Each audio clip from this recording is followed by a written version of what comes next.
একজন নারীর কাছে ১.৫ ভরি স্বর্ণ আছে, ৩ ভরি রূপা আছে।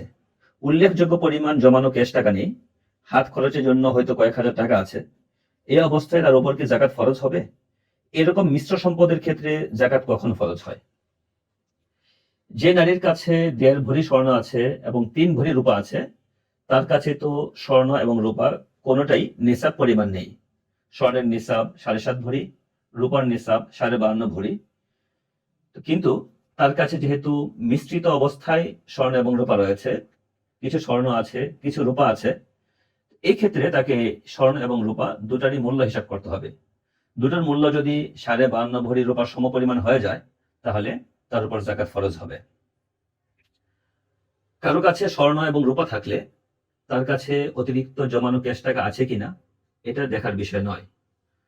যদি কারো কাছে শুধুই স্বর্ণ থেকে নিসাব পরিমাণ অথবা শুধু রূপা থেকে নিসাব পরিমাণ, তার ক্ষেত্রেও তার অতিরিক্ত জমানো ক্যাশ টাকা আছে কিনা এটা বিবেচ্য বিষয় নয়।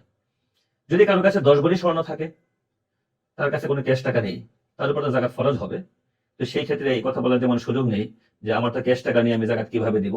ঠিক একইভাবে যদি কারো কাছে স্বর্ণ এবং রূপা দুইটা মিলে নিসাব হয়, কিছু স্বর্ণ কিছু রূপা থাকে এবং দুইটার মূল্য হিসাব করে যদি ৫.৫ ভরি রূপার সমপরিমাণ হয়ে যায়, যা যাকাতের নিসাব, যদি এতটুকু হয়ে যায় তাহলে তার উপর যাকাত ফরজ হবে।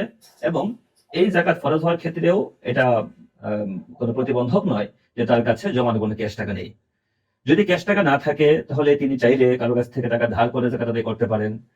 তিনি যদি চান, রাজি থাকেন, তাহলে তার পক্ষ থেকে তার কাছ থেকে অনুমতি নিয়ে তার ছেলে, তার ভাই, তার বাবা অথবা অন্য যে কেউ যাকাত আদায় করে দিতে পারেন।